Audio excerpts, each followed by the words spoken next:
Hi friends, எப்போதும் ஒரே மாதிரி டீ போடுறீங்களா? இப்போ வித்தியாசமாக டீ போடலாமா? அது ஹோட்டல் சுவையில் போடலாமா? வாங்க அது எப்படின்னு பார்க்கலாம். வாங்க. அதுக்கு டீ போடுறதுக்கு பால் அளந்து எடுத்துக்கலாம். நான் எந்த டம்ளரில் அளக்குறேனோ அந்த டம்ளர் 1 டம்ளர் பால் எடுத்துக்கிட்டேன்.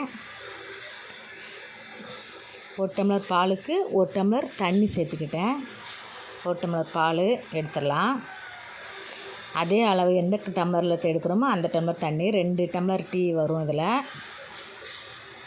2 பேருக்கு போடுற மாதிரி. அடுப்பில் ஆன் பண்ணி வச்சுட்டேன். நல்லா கொதிக்கட்டும். பாலை மட்டும் நல்லா கொதிக்க விடணும். நல்லா கொதிக்க விட்டால் தான் டீ நல்லா டேஸ்ட் வரும். நம்ம டீத்தூள் எந்த டீத்தூள் வேணாலும் சேர்த்துக்கலாம். நம்மக்கிட்ட எந்த டீத்தூள் இருக்கோ அதை போட்டுக்கலாம். பாலை நல்லா கொதிக்க விட்டுடலாம். கொதித்ததும் அதுக்கு 2 ஸ்பூன் டீத்தூள் போட்டுடலாம்.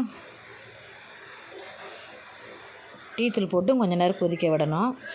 கொதிக்க விட்டு அதில் ஒரு சீக்ரெட் சேர்க்கலாம். அது எந்த சீக்ரெட்னு பார்த்துடலாமா?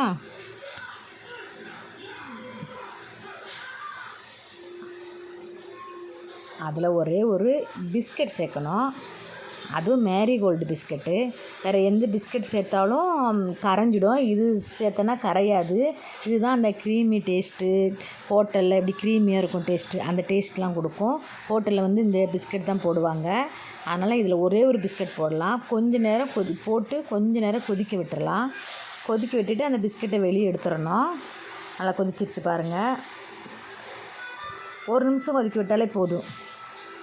கொதிக்க விட்டுட்டு அப்படியே அந்த பிஸ்கட்டை வெளியே எடுத்துருவோம். எடுத்துகிட்டு அப்புறம் அவ்வளோதான், வடிகட்டி டீயை குடிக்கலாம். சர்க்கரை போட்டுக்குவோம். டீக்கு நம்ம எவ்வளோ தேவையோ அவ்வளோ போட்டுக்கலாம். நான் 2 ஸ்பூன் போட்டேன். நான் கொஞ்சம் இனிப்பாகவே குடிப்பேன், அதனால் 2 ஸ்பூன் போட்டுட்டேன். டீயை ஊற்றிடலாம். அவ்வளோதான் ஃப்ரெண்ட்ஸ், டீ ரெடி ஆயிடுச்சு. ஹோட்டல் ஸ்டைலில் நல்லா க்ரீமியாக டேஸ்ட்டாக இருக்கும். எப்போதும் ஒரே மாதிரி குடிக்காமல் இந்த மாதிரி ட்ரை பண்ணி பாருங்கள். வீடியோ பிடிச்சிருந்தா லைக் பண்ணுங்கள், கமெண்ட் பண்ணுங்கள், ஷேர் பண்ணுங்கள். பாய்.